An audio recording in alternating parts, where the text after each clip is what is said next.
The McLaren 650S Spider is today on Autogefühl, your #1 resource for in-depth car reviews and your #1 community to discuss cars with Thomas.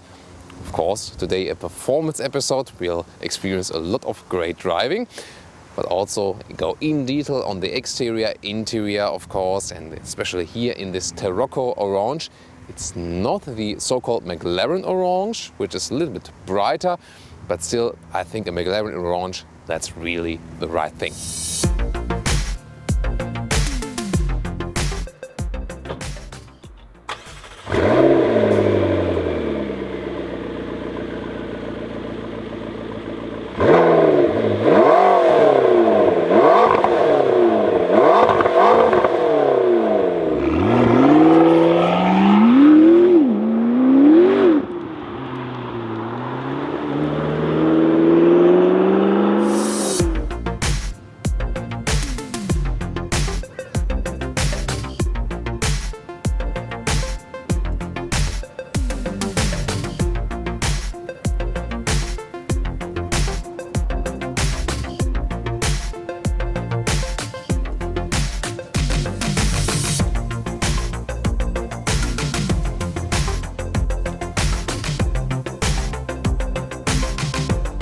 So why would you actually go for this McLaren? Just a basic overview at first.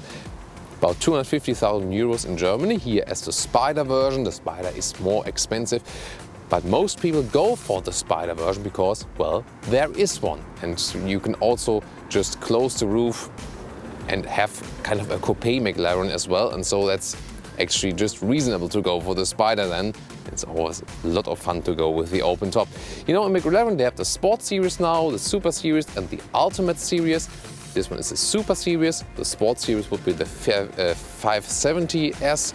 We got the static review from that one as well, linked in the video description, so watch that one later on when we have finished this review. Also we have the predecessor of this car we've driven so far, the 12C.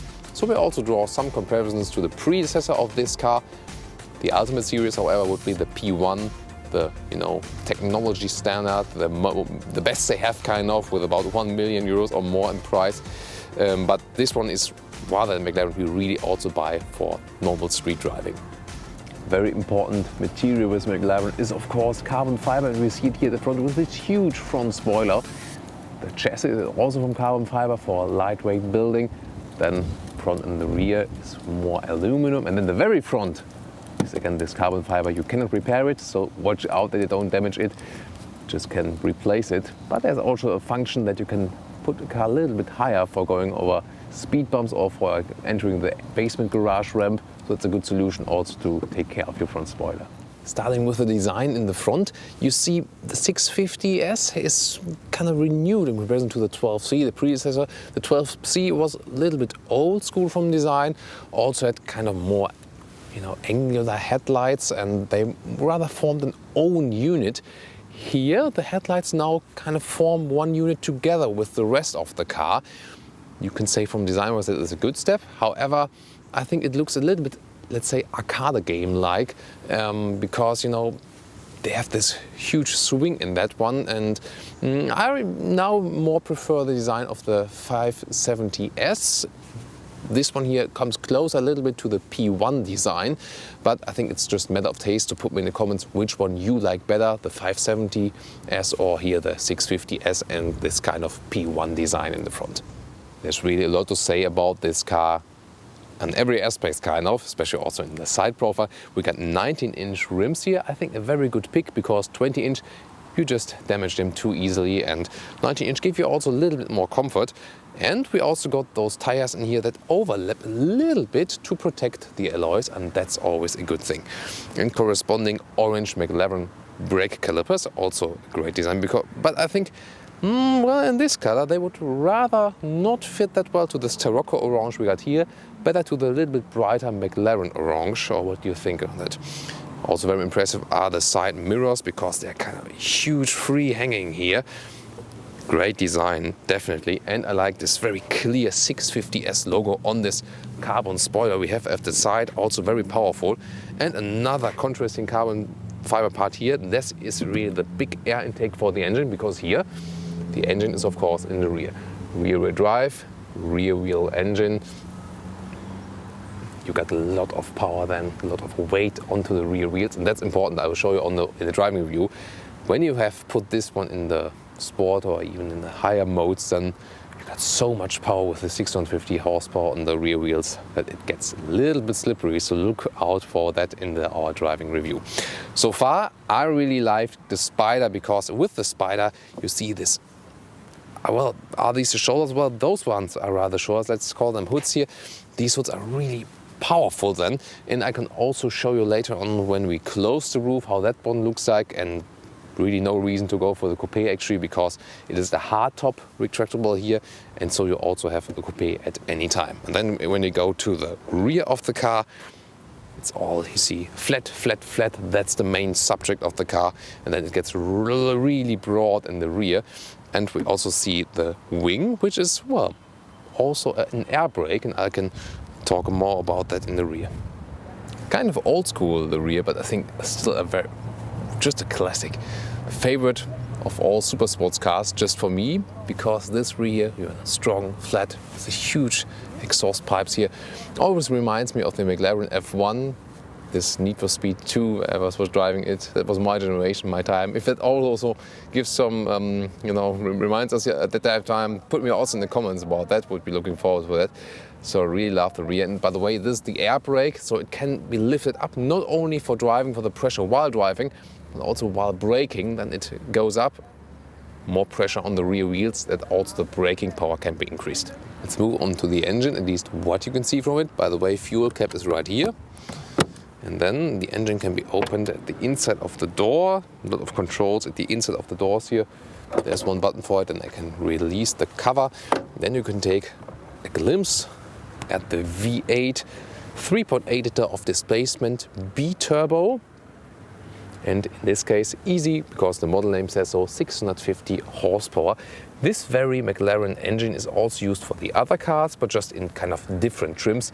The 570S has a little bit less horsepower, but it's still basically the same engine. And believe me, no matter which McLaren you pick, more than enough power. And always about 3 seconds from 0 to 100 kilometers an hour, and what, 8-9 seconds from 0 to 200 kilometers an hour. That's what, normal, already not that slow cars take to 100 kilometers an hour. So, of course, impressive figures for that performance.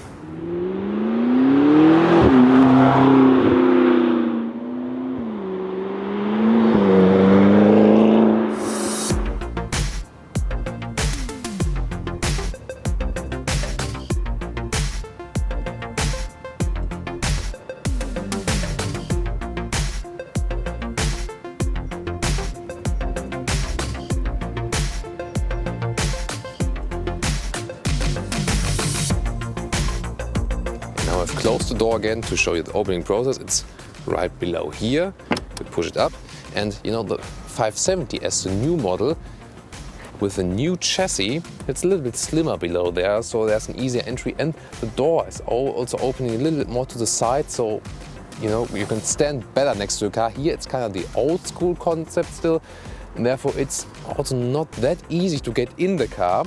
First of all, the door is a little bit blocking, but these wing doors typically for the McLaren, and they're just so awesome, even if they're not very handy. And then I have to get in over the huge chassis side part here, and well, beautifully covered in cloth. Already takes a lot of attention. And well, is it actually that uncomfortable to sit here? No, and I think it's also more comfortable than, for example, in the Lamborghini.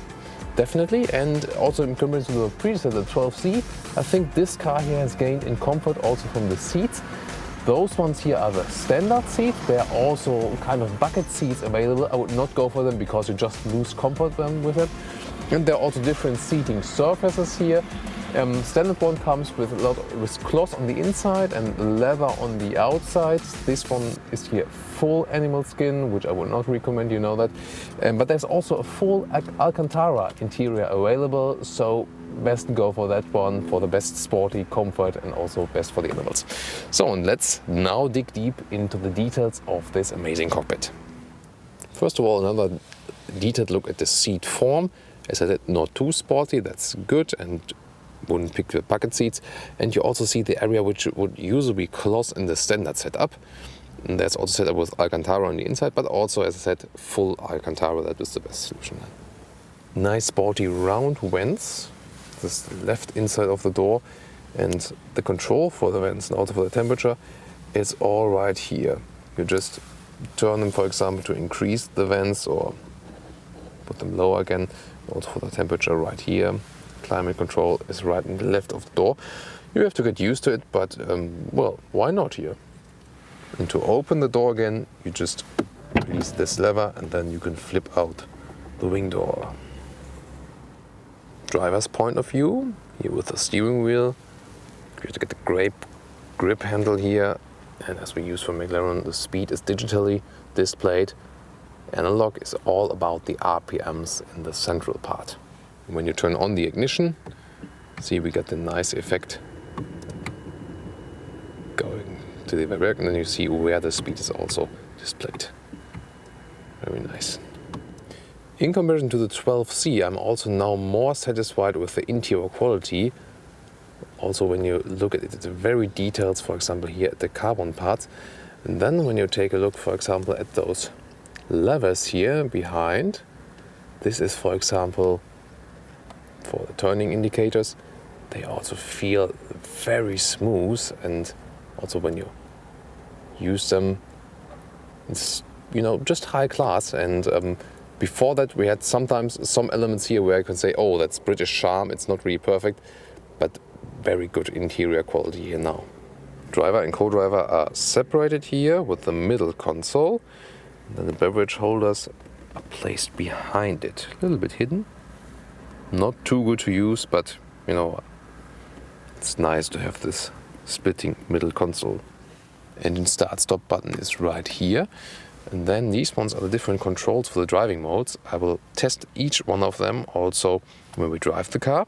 So when you, wait a minute, now the ignition is, there it is, there it is. So, and now when I put active, then those ones are also get activated. This is for H for handling, normal, sport and track. I'll show you the differences later on.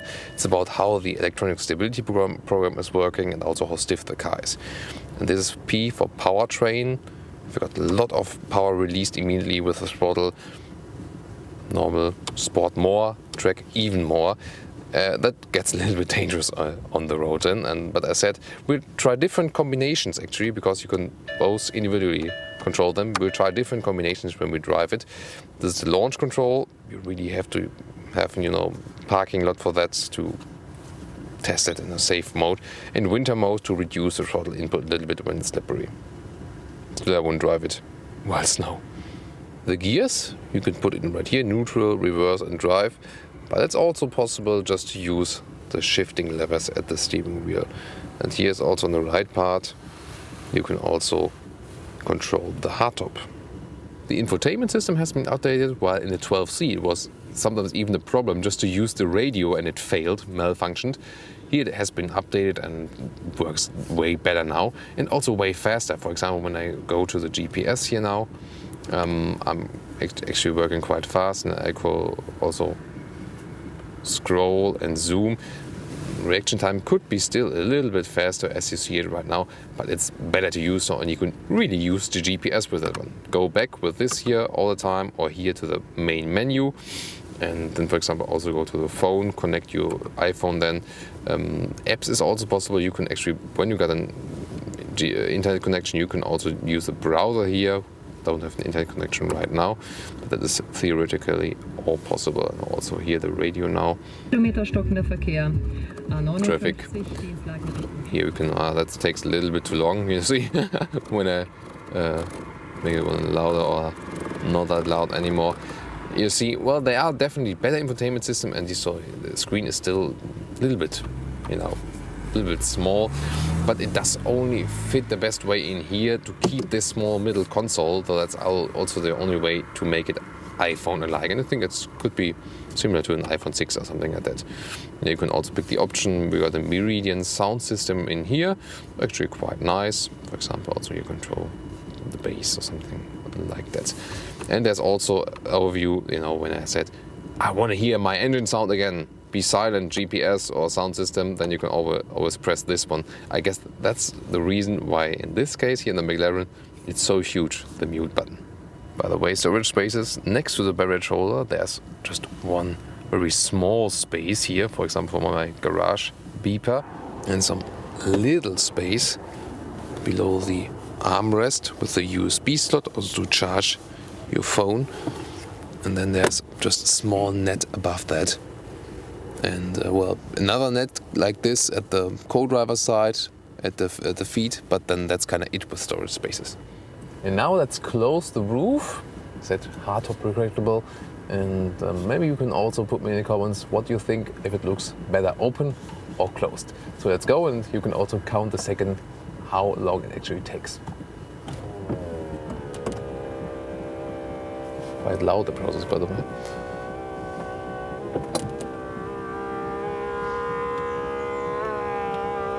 As the roof is not that long, it's also a rather easy solution. However, you shouldn't be that tall, because you may have seen when I'm sitting inside here now with the roof closed, and I just move my head a little bit more to the left, I'm already touching the ceiling here right now. And that can also be dangerous when the roof is closing, so you really have to pay attention to that.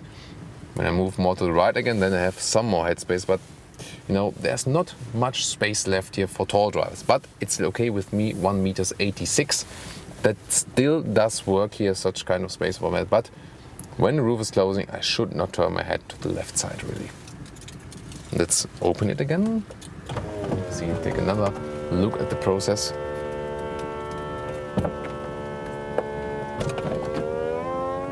There it is. Let there be light. And this window behind me can also be, first lower these windows, the side windows of course, but then you can also lower the small window behind me. That's also possible. Even when the roof is closed, by the way. This is, by the way, the key. It's very slim and also quite beautiful and light. Why not? And there's also the key for the trunk in here. Well, it takes some time because there's an additional release here, like with the always with the front hood. It is well necessary because of safety regulations. But of course, if you want to just drop someone off, not that very handy. And well, even not too much space. But I think, as far as I remember, way more space in the Audi R8, for example. So you can actually go to the airport with this car and also put a small suitcase in there, or maybe if you go buy some beverages. So for a super sports car, I would say that's actually quite feasible. Now the British way of closing a hood. First, second.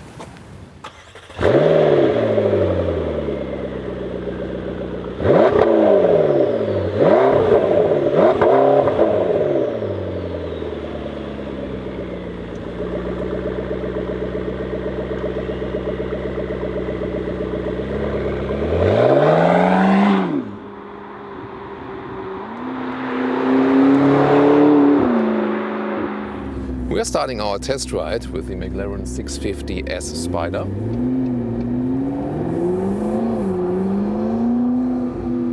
That's how the car says welcome, I would say.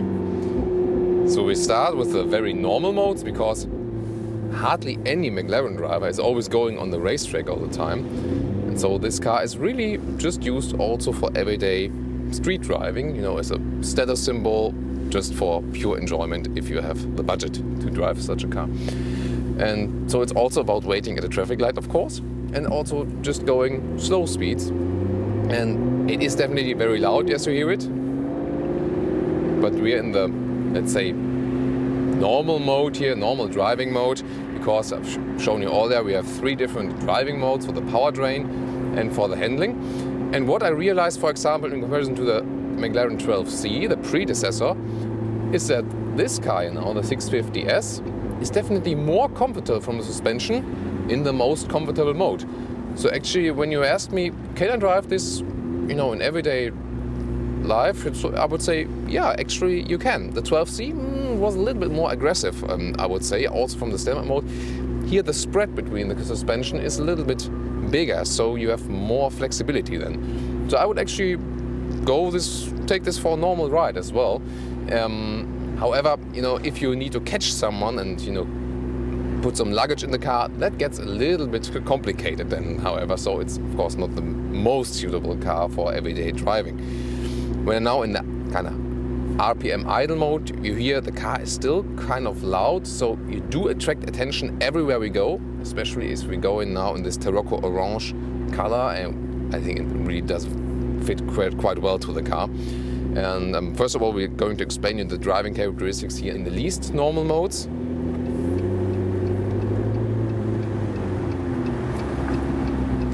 So let's see. And then we'll later on go also to the sporty modes and see what difference this actually makes. The steering wheel is actually quite flat and light, very compact, great racing style with this carbon style, and it's also not hard to steer, so you don't have this very, here you see it, the sports car definitely.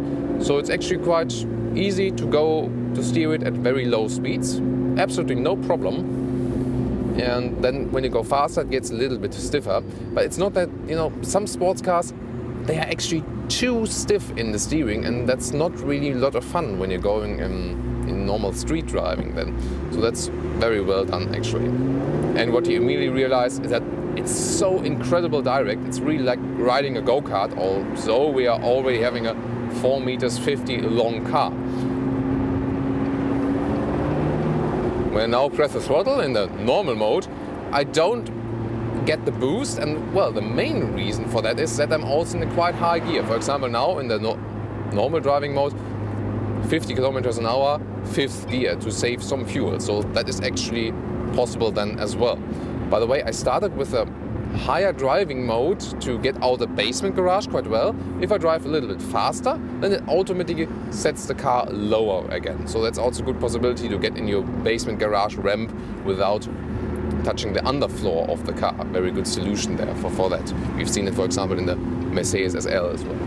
When I'm now turning, what I do realize, the brakes are kind of, you need a lot of power when you press the brakes. So you have to get used to that. I would prefer it when, they have a little bit more sensitivity, because sometimes maybe you don't use the brake too much and then it's too late. So a little bit more sensitivity would be good there as well.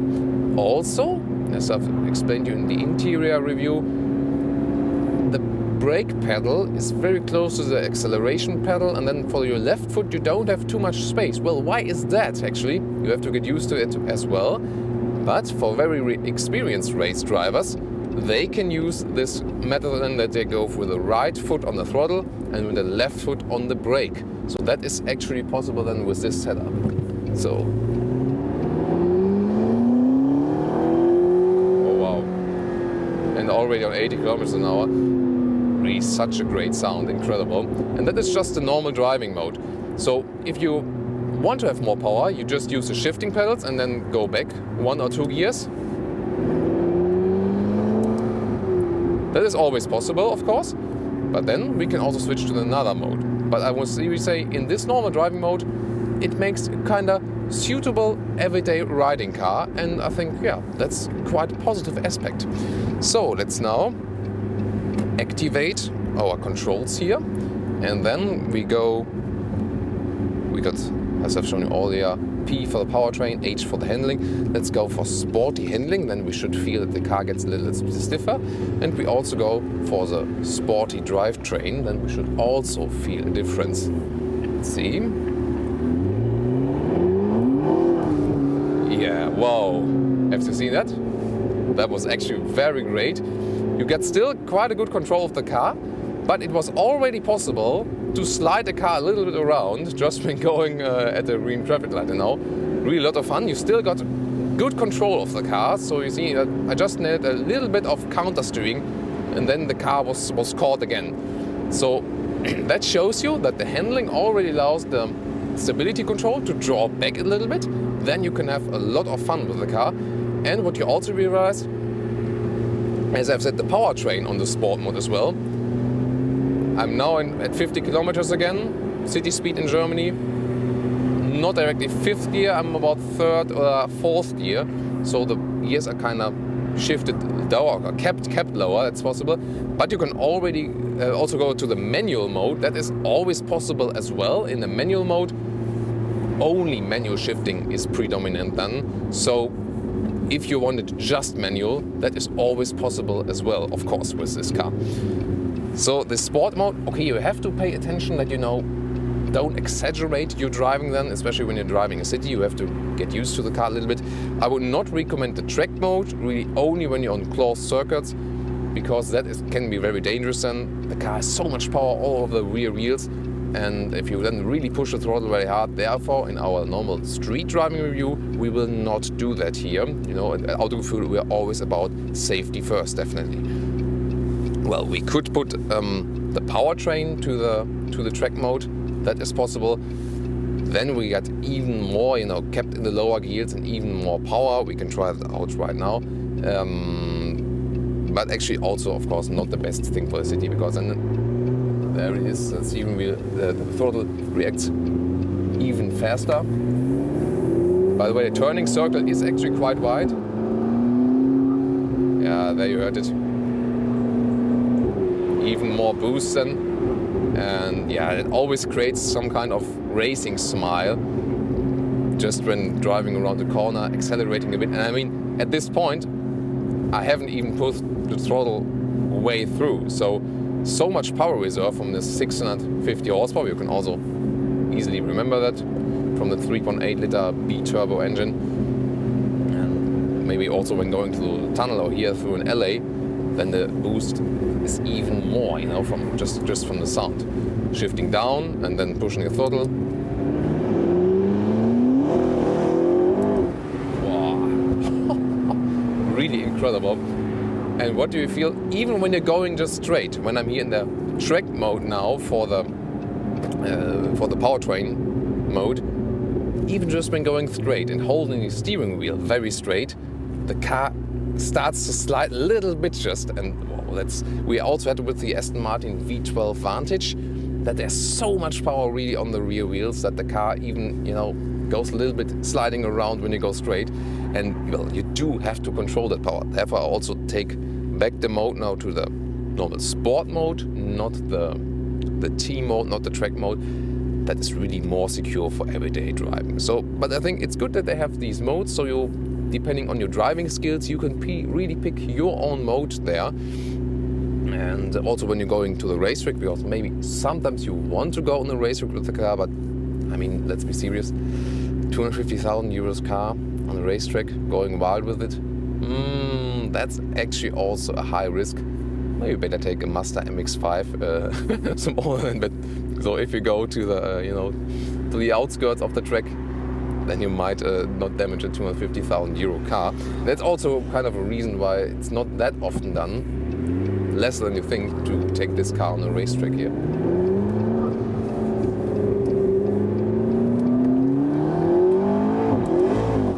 Whoa! There you see it, incredible power. You directly slide away. And of course you have to check out that the police isn't following you. Therefore also tend to keep the speed limits as far as possible. So you really have to have some space in the street when you're really pushing on the throttle. Otherwise you cannot really control the car that well.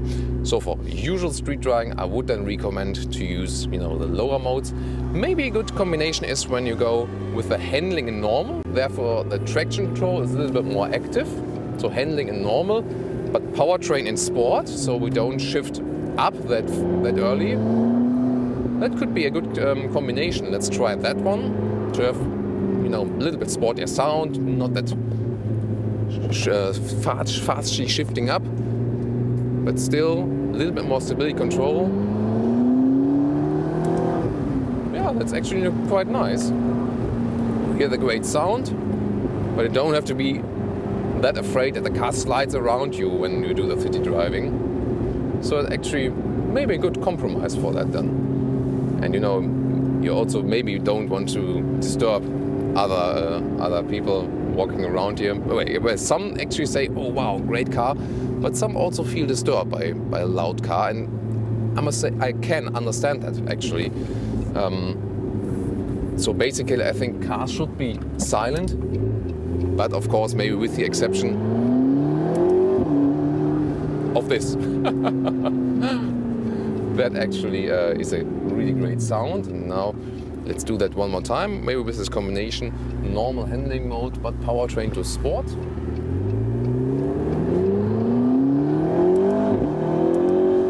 Oh wow, really a lot of fun. And now let's test the steering again. Incredible.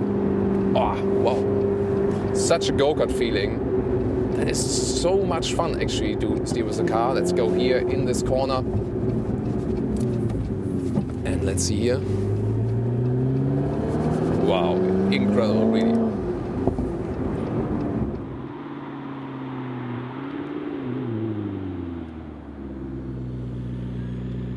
Now my conclusion on the McLaren 650S Spider. First of all, always go for the Spider, of course. At the moment, it's still the only McLaren available with the open top, but I guess the 570S will also come as a Spider quite soon, and that might be also a very good option then. If you compare it to the predecessor, the 12C, this car is better in every way, more refined, especially also in the interior, better infotainment system, even better handling, a little bit more aggressive, a little bit more horsepower as well then. And well, you really have to pay attention that you don't slide out the rear. But what is actually good, with those different driving modes, you can also use it as a normal everyday driving car, even if you don't have the most experience in driving super sports cars. As long as you all leave both driving modes to N, you are actually quite safe, but still can have a lot of fun with the car. I was very amazed that the comfort was actually quite good. Also, if I compare it now to other super sports cars. So really amazing that I must say it's one of the most comfortable super sports cars. And I didn't have the feeling with the 12C. Maybe we have to check the old video again. That might be the bucket seats. I'm not really sure. Maybe you check that out and tell me in the comments then. Really satisfied with the seat form. Just go with the Alcantara service and then it's kind of a perfect car. So if you ask me which supercar I would go for, yeah, the Audi R8 has also, you know, even more refinement maybe, especially on the interior. And well, also great technology behind it, and the R8 is maybe at some point also easier to drive. But this McLaren here, if I would get it with the full Alcantara interior, well, maybe one of my first choices then when picking a super sports car, if I would ever pick one. Yeah, the handling was really amazing. You have great go-kart feeling here. Immediate response to your steering commands, and if you want to play around with the car a little bit and you have the space to do so, you've seen it, you can really do a lot with the car. So much power on the rear wheels, and with the different handling modes, just spin around the car would be actually no problem then. So, and of course this amazing design, and I would always go also for the McLaren in this orange, even if it's not official, the McLaren orange. Maybe this one here with a little bit darker tone, even more beautiful than the so-called McLaren orange. Looking forward to your feedback, guys, and I really enjoyed doing this review with you together.